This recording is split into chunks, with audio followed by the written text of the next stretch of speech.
Day 4, making a duck army. Today we're using a piece of genuine mahogany.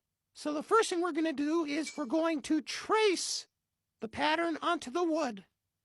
Now we're going to say the magic word, thank you. Oh, I mean abracadabra. Boop.